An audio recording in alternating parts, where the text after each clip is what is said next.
Welcome students, સ્વાગત છે તમારું પીડર ક્લાસીસની અંદર.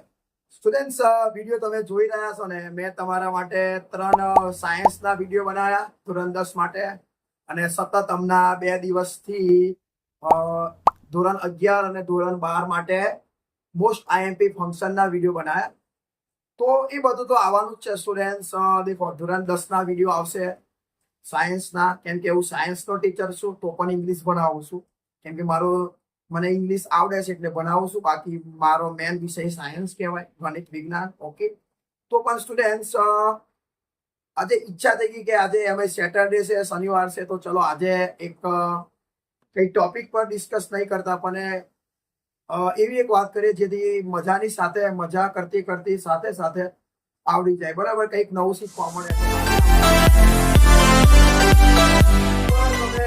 જોવો તો બહુ આવે સ્પોકન ઇંગ્લિશ. દેખો સ્ટુડન્ટ, આ જે આપણી પીડોટ ક્લાસીસ ચેનલ છે ને, જો તમે એક દિવસ તમે ટાઈમ મળે તો તમે એક વખત આ આપણી ચેનલનું એનાલિસિસ કરો.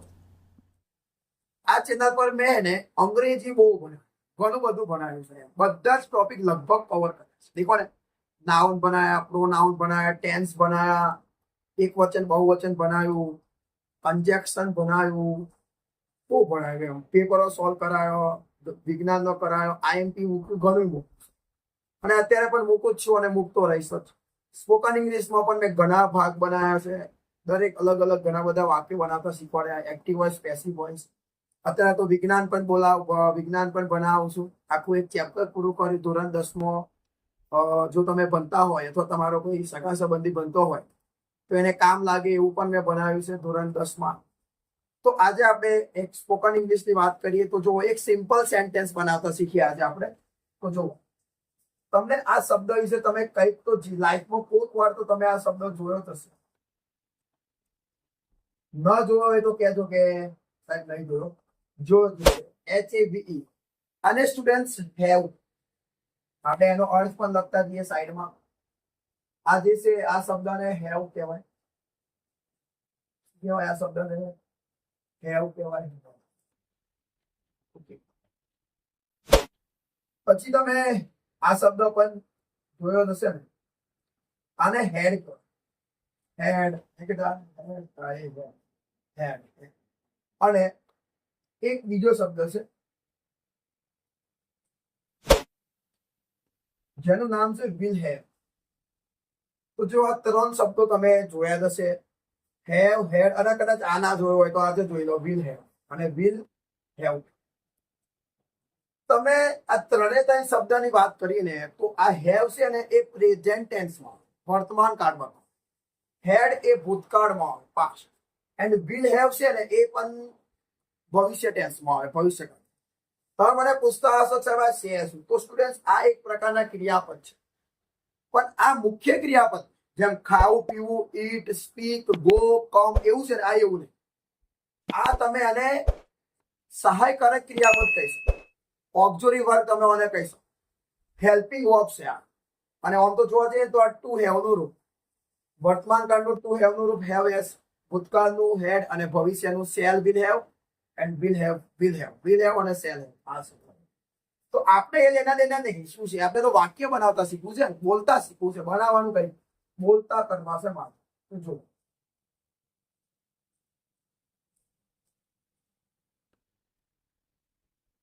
આ 3 શબ્દ જુઓ. તમે આ 3 શબ્દની આગળ અહીંયા હું લખી દઉં છું આઈ. બરાબર, આ આઈ છે.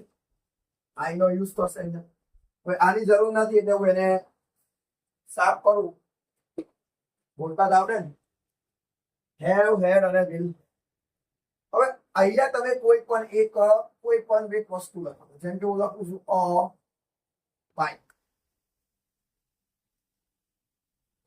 તો જો 3 વસ્તુ લખી. આ સાઈડ પર લખી મેં આઈ. અહીંયા મેં 3 શબ્દ લખ્યા, હેવ, હેડ અને વિલ હેવ. અને આ સાઈડ પર લખે અ બાઇક.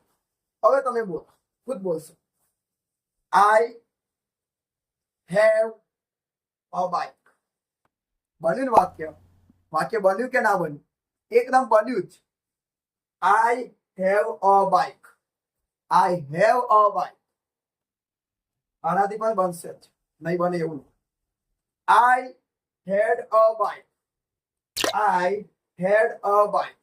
તો આને શું ગુનો કરે એનો પણ બંધ. I will have bike. देखो स्टूडेंट्स ત્રણ વાક્ય બને. I have a bike, I had a bike અને I will have a bike. મેં તમને ત્રણ વાક્ય બનાવતા શીખવાડ્યા. ત્રણ વાક્ય બોલ. I have a bike, I had a bike, I will have a bike. હવે સ્ટુડન્ટ્સ આનું ગુજરાતી હું તમને કહું છું. દેખો આ હેવ નું ગુજરાતી શું થાય કહો. અહીં લખું છું પાસે છે. આ હેડ નું શું થાય ખબર? અહીં લખું પાસે હતું અને આનું શું થાય ખબર? અહીં લખું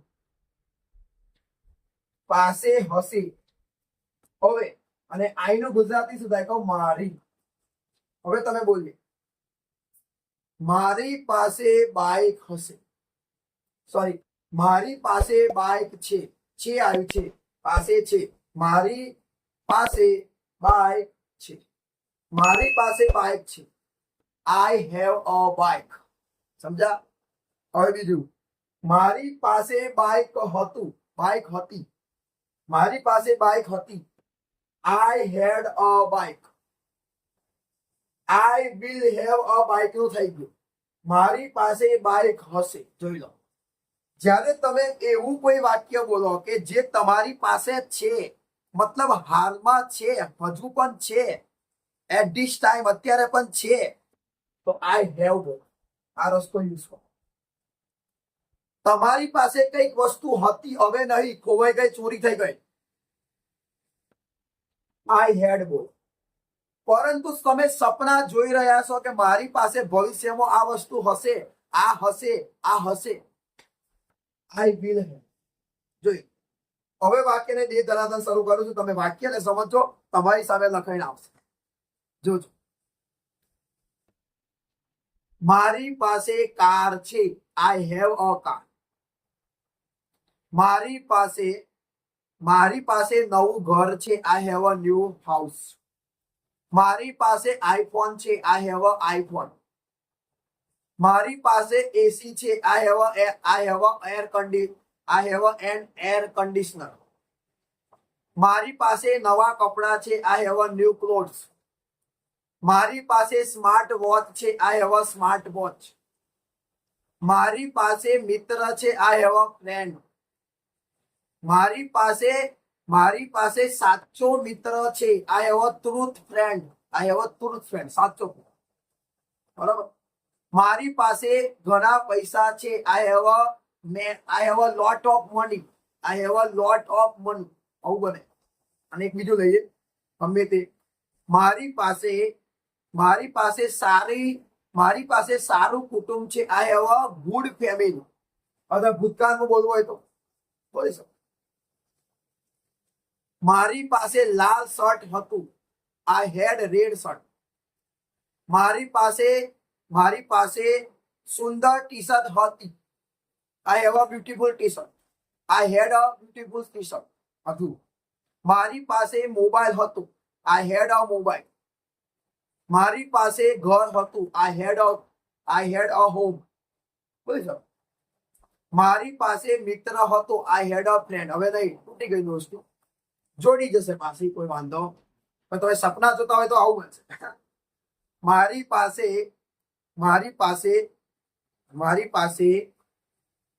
BMW કાર હશે. I will have BMW car. મારી પાસે iPhone